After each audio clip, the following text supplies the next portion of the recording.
There is a particular kind of exhaustion that doesn't show up on any blood test. It's not the tiredness that comes from a long day of physical labor, or even the kind that follows a sleepless night. It's quieter than that. More persistent. It's the fatigue of a nervous system that has been running on high alert for so long that it has simply forgotten how to come down.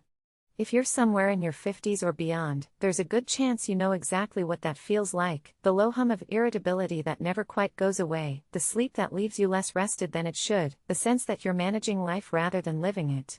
What's remarkable is that a small cluster of elderly populations in Japan, people in their 70s, 80s, and beyond, don't seem to share this particular kind of tired. And when researchers started looking closely at why, they didn't find expensive supplements or elaborate wellness routines. What they found were 3 almost embarrassingly simple daily habits. Habits that don't add more to your life, they quietly remove what's wearing you down. Before we go further, it's worth understanding something about how the human nervous system ages. The brain does not experience stress the way we think it does. It doesn't sort your worries into categories, big ones and small ones, real ones and imagined ones. A cluttered kitchen counter and a difficult conversation with a family member and a screen full of unanswered notifications all register in the same neural circuitry, triggering the same low-grade chemical cascade. Cortisol, your primary stress hormone, rises. And when it rises too often, for too long, without enough genuine recovery, the system starts to break down in exactly the ways midlife adults recognize most: disrupted sleep, persistent irritability, that flat, burned-out feeling that's hard to explain to anyone who hasn't felt it. The Japanese habits we're going to talk about today don't work by motivating you or pushing you harder. They work by lowering the volume. By giving an overtaxed nervous system enough quiet to begin healing itself. The first is called Shinrin-Yoku. In Japanese, it translates literally as forest bathing, and it was formally introduced in 1982 by Japan's Ministry of Agriculture as a preventative medicine initiative, not a wellness trend, not a metaphor, but an actual public health strategy. The idea is deceptively simple: you go outside, into a park or a forest or anywhere trees are present, and you spend 20 minutes there. No earbuds. No phone in your hand. No destination you're trying to reach. You are not exercising. This is a distinction researchers were careful to make. The physiological benefits of Shinrin-Yoku were found to be just as significant in people who moved slowly and aimlessly as in those who sat completely still. The benefit doesn't come from movement. It comes from exposure. Here's why it works.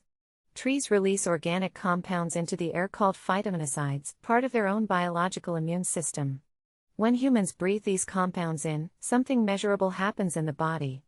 The nervous system begins to shift out of what scientists call sympathetic activation, the stressed, scanning, vigilant state, and into parasympathetic recovery, sometimes called rest and digest. Researchers studying participants across 24 different Japanese forests found that just 20 minutes of this kind of exposure produced a significant reduction in cortisol levels and visibly calmed activity in the prefrontal cortex, which is the part of your brain most responsible for repetitive worry, mental list-making, and the kind of circular thinking that follows you to bed at night. 20 minutes. Sitting on a bench or walking slowly on a path, with nothing in your ears. That's the whole practice.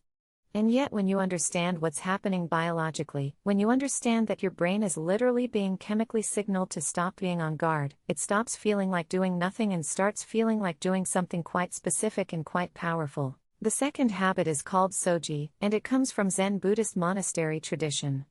Monks practicing Soji spend time each day in quiet, focused attention on a small physical space, sweeping a floor, wiping a surface, ordering what has fallen into disorder. Not cleaning the whole monastery. Not powering through a household to-do list. One small space. 10 or 15 minutes. In silence. This matters more than it sounds, and there's research that explains why.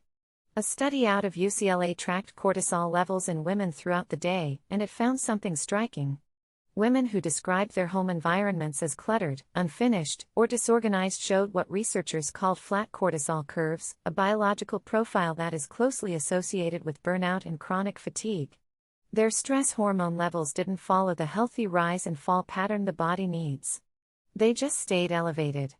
By contrast, women who experienced their homes as calm and restorative showed normal, healthy cortisol rhythms. The environment wasn't just affecting how they felt.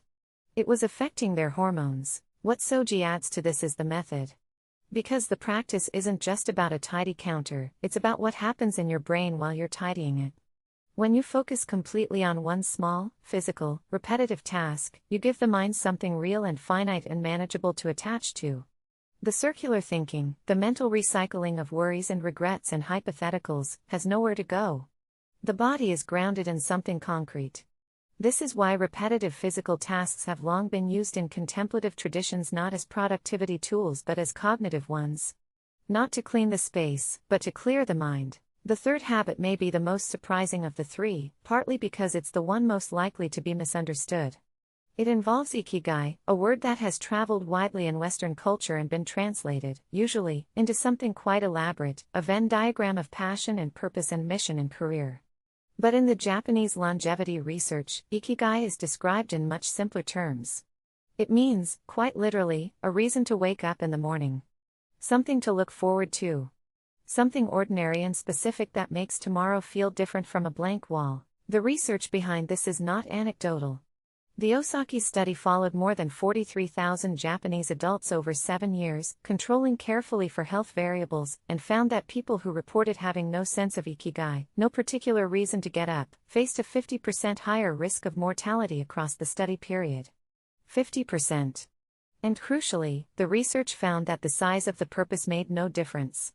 It didn't matter whether what you were looking forward to was a significant life goal or a cup of coffee in a quiet kitchen. What mattered was simply that it was there. The daily habit researchers observed in long-lived Japanese populations is almost laughably modest. Before bed, they would say aloud, not think, but say out loud, one specific, ordinary thing they were looking forward to the next day. The morning light coming through a particular window. A walk they planned to take. A meal. Something small enough to be certain, concrete enough to be real. The reason it works, and the reason speaking it out loud matters, comes down to neuroscience. Anticipating something pleasant activates the brain's reward circuitry, specifically the dopamine pathways, in ways that retrospective gratitude does not. Gratitude looks backward. This looks forward. And there's a specific biological reason that matters for older adults, the early morning cortisol spike, which is the hormonal surge that frequently jolts adults awake between 4 and 6 in the morning and won't let them fall back to sleep. Prospective anticipation, a real, named, specific thing to look forward to, can dampen that spike. Speaking the words aloud rather than simply thinking them engages different neural circuits, making the expectation more neurologically tangible. 12 seconds before you close your eyes at night. What connects all three of these habits, forced bathing, ritual cleaning, prospective anticipation, is that none of them ask you to do more. They don't require effort in the conventional sense. They don't demand motivation or discipline or the kind of willpower that midlife exhaustion has already depleted. What they ask for instead is subtraction.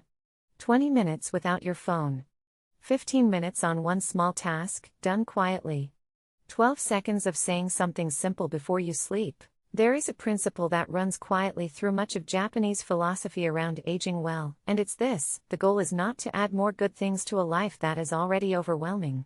The goal is to reduce the noise until the body remembers how to be well on its own. The nervous system, given sufficient quiet, knows how to recover. The brain, given genuine rest, knows how to reorient. These habits are not transformative in a dramatic sense.